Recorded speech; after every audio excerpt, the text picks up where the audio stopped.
Hello दोस्तों, स्वागत है आपका अपने यूट्यूब चैनल किरण लर्नर्स अकेडमी में। इस वीडियो में हम करेंगे रेलवे ग्रुप डी साइंस के सारे वो क्वेश्चन जो 22/9/2022 को फर्स्ट शिफ्ट में पूछे गए थे। अभी फर्स्ट क्वेश्चन है, विच of the following product is formed when calcium carbonate is heated.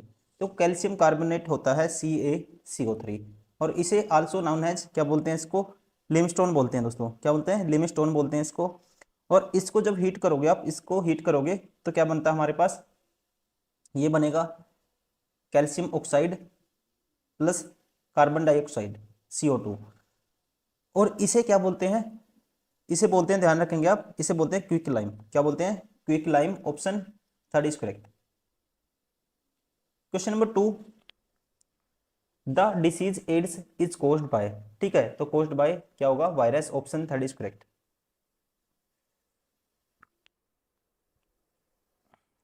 Question number 3, which of the following aqua solution undergoes electrolysis to form sodium hydroxide.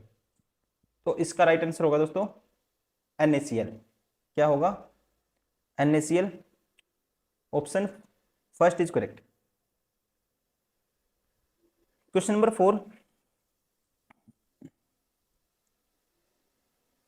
two questions based on the transverse section of human heart are given below. Find the option that gives the correct answer to both the question. Correct answer दोनों के दो का आपको ये बताना है। Why does the heart level A have thick walls? तो thick walls दोस्तों क्यों होती है? इसका रीजन होता है, ध्यान रखना है आपको, because it pumps blood to different part of the body. Second है, what is the function of the part level B. तो इसका फंक्शन होता है prevent back flow of blood. Option third is correct. Question number 5, which of the following is a traditional source of energy. ठीक है, तो इसका राइट आंसर होगा, ध्यान रखेंगे, बायोमास एनर्जी। क्या है? Traditional source of energy. Question number 6, which element has the hardest natural allotrope. Hardest natural allotrope, तो ये है दोस्तों ऑप्शन, ध्यान रखेंगे आप, 4 कार्बन। ठीक है, diamond an allotrope of carbon, और ध्यान रखेंगे is the hardest natural allotrope. क्या होता है इसका? Diamond. Question number 7, which of the following is the correct name of the carbon compound with 3 carbon chain and ketone group. तो that is called propanone. Option second is correct. ठीक है, जैसे CH3 COCH3। क्या नाम है? Common name propanone. Question number 8, what does conservation means in term of the natural resource like water. तो that is, ध्यान रखेंगे, इसका राइट आंसर होगा option third, protect against pollution. Question number 9, Fleming right hand rule gives us. Fleming right hand rule दोस्तों नियम क्या ज्ञात किया जा सकता है? फ्लेमिंग के दाएं हाथ के नियम से क्या ज्ञात किया जा सकता है? तो पता ही होगा आपको, the direction of the magnetic field. Question number 10, match करना है। ठीक है, आपको मैच करना है। अब हार्ट, इसका पहले का क्या आएगा दोस्तों? पहले का आएगा, हार्ट का आएगा हमारे पास ये ग्रुप ऑफ पंपिंग ऑर्गन, आर्टेरीज या आर्टिक्स, आर्टेरिक्स। इसका आएगा सेकंड का आएगा कैरीज डीऑक्सीजनेटेड ब्लड। क्या करता है? कैरी करता है डीऑक्सीजनेटेड ब्लड को। विंस, विंस का काम है कैरीज ऑक्सीजनेटेड ब्लड। ठीक है, option third is correct.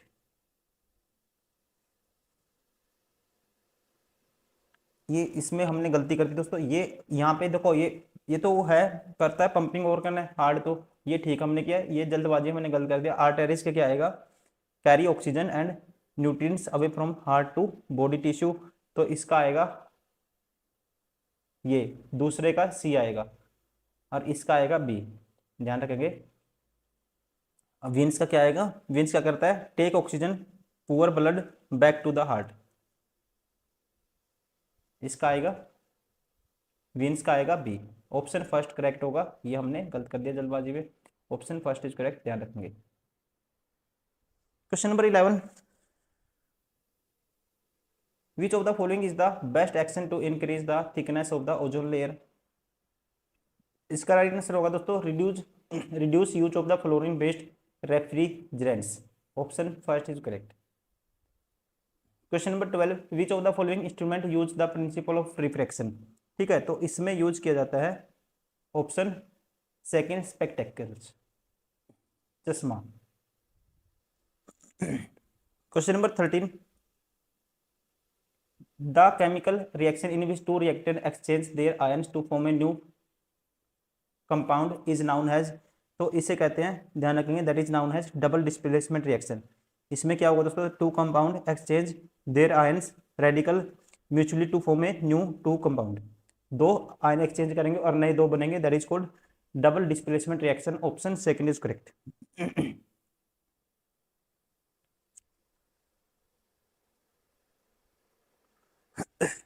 Question number 14, suppose a lamp is connected to a battery of 10 volt and current flowing through the lamp is 2 ampere, the heat produced by the lamp is 10 second each।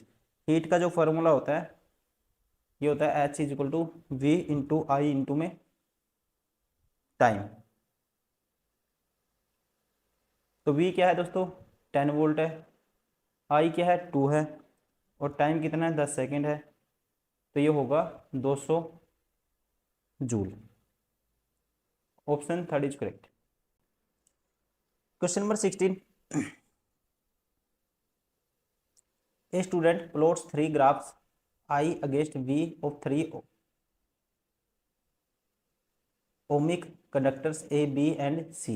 He found that the slope of these 3 graphs 0. कितना है दोस्तों 0.5, 0.1, 0.2 if the conductors have the same length and their area of cross section are in the ratio 1:3, then the resistivity ratio। ठीक है, resistivity ratio आपको बताना है दोस्तों। एक रिजल्ट आपको याद रखना है, रजिस्टर होता है, रो रेजिस्टिविटी होती है L/A।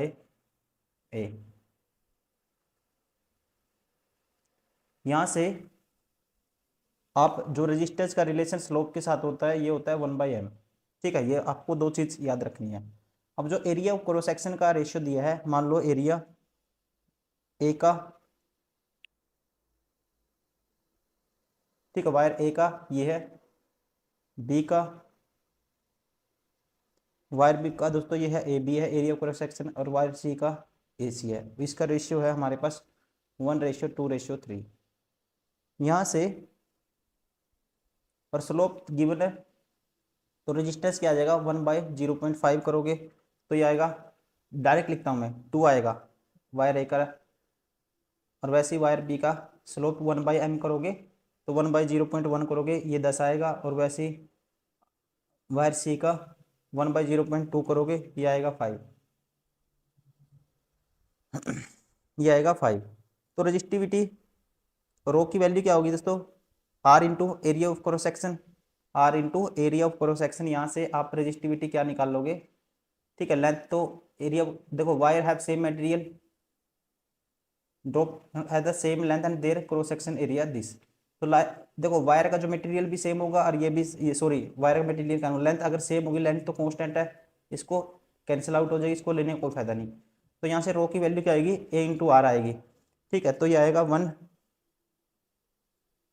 2, area of cross section 2 था, और ये क्या था, रेजिस्टेंस कितना है 1 था। अब रेशियो निकालेंगे, एरिया ऑफ क्रॉस सेक्शन 2 और रेजिस्टेंस वायर बी का 10 है, area of cross section 3, resistance क्या है 5 है।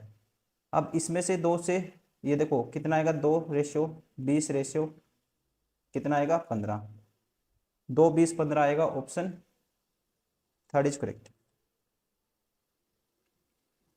Question number 17, the correct chemical formula of washing soda is. ठीक है, वॉशिंग सोडा का दोस्तों फॉर्मूला होता है Na2CO3 10H2O। क्या होता है, Na2CO3 10H2O।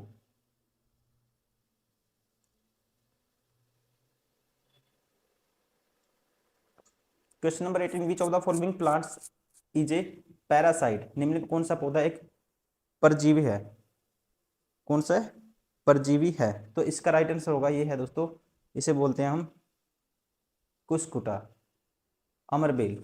Option third is correct.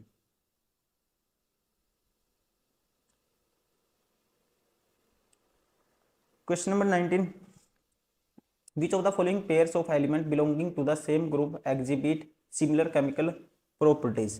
ठीक है, तो इनमें से है, ये है, ध्यान रखेंगे, नाइट्रोजन और phosphorus. Option four is correct. Question number 20, which of the following statement regarding the डोमिनियर triads is not correct. ठीक है, नोट, इन्होंने ट्राइड का जो नियम दिया था, ठीक है, उसके रिगार्डिंग आपको बताना है कौन सा करेक्ट नहीं है। If three elements are arranged in increasing sequence of atomic mass, the atomic mass of the middle element is approximately average of the masses of the other two elements। दोस्तों ये इसने कहा था, इसका ट्राइड नियम में ये प्रॉपर्टी है इसकी, ये ठीक है। If three elements are arranged in decreasing sequence of the atomic mass, then the atomic mass of the third element approximately, ये गलत है। ठीक है, सेकंड गलत है, ये इसकी ट्राइड में आते हैं और ये भी आते हैं, सेकंड प्रॉपर्टी गलत है। Question number 21, which of the following continue to grow and develop organ to become a foetus dash, अंगों में वृद्धि और विकास के पश्चात गर्भ बन जाता है। तो इसका राइट आंसर होगा दोस्तों, ये है एम्ब्रायो। किसमें? भ्रूण में वृद्धि के कारण क्या बन जाता है दोस्तों? गर्भ बन जाता है। Option first is correct. Question number 22, consider the several electric bulbs designed to be used on 240 volt electric supply line. The bulb are rated as 10 volt. How many bulbs can be connected in a pair parallel with each other across two wires of the 240 volt line if maximum allowable current is 8 ohm? कितना? 8 ohm। तो आपको किसकी n की value बतानी है दोस्तों। आपको एक रिलेशन याद रखना है। तो यहां से पावर क्या होता है? पावर होता है वी स्केयर बाई आर। यहाँ से आर की वैल्यू निकालोगे, रेजिस्टेंस, रेजिस्टेंस क्या आएगा हमारे पास? ये आएगा वी स्केयर बाय पी हो जाएगा। अब वी कितना? 240 वोल्ट है, 240 का स्केयर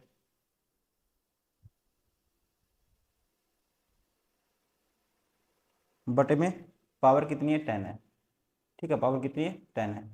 इससे ये कैंसिल, ये आएगा 24 का स्केयर 576। ठीक है, क्या आएगा? 576 के आगे एक जीरो, इतने ओम, ये हो गया रेजिस्टेंस। अब आपको, ठीक है, अब इनको कनेक्ट करोगे आप पैरेलल में। पैरेलल में दोस्तों रेजिस्टेंस क्या हो जाता है? कहता है the bulb are rated 10 volt, many bulb are connected in a parallel. तो रेजिस्टेंस पैरेलल में 1/r होता है रिजल्टेंट।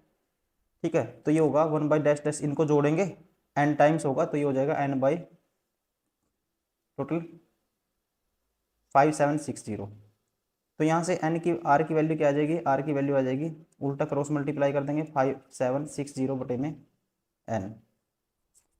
अब देखो resistance according to Ohm's law क्या होता है? रेजिस्टेंस V बाई आई भी होता है।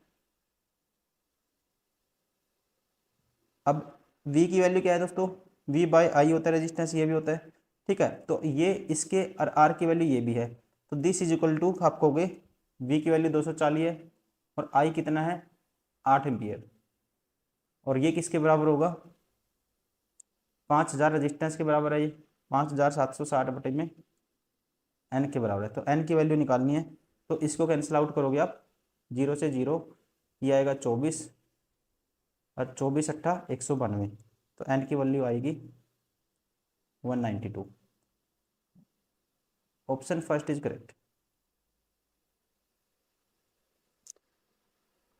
Question number 23, the magnetic field lines produced by a bar magnet. तो इसका राइट आंसर होगा inside by bar magnet. Sorry, यहाँ इनसाइड नहीं, प्रोड्यूस्ड है दोस्तों। The magnetic field lines produced by bar magnet. तो आप ध्यान रखना है, originate from its north pole and end on south pole. ठीक है, क्या होगी दोस्तों? बार मैग्नेट के अंदर, ठीक है, the magnetic field lines produced by a bar magnet क्या होती है? ओरिजिनेट शुरू होती है नॉर्थ पोल से और एंड कहाँ होती है? साउथ पोल में। ठीक है, north pole to south pole of the bar magnet, option first is correct.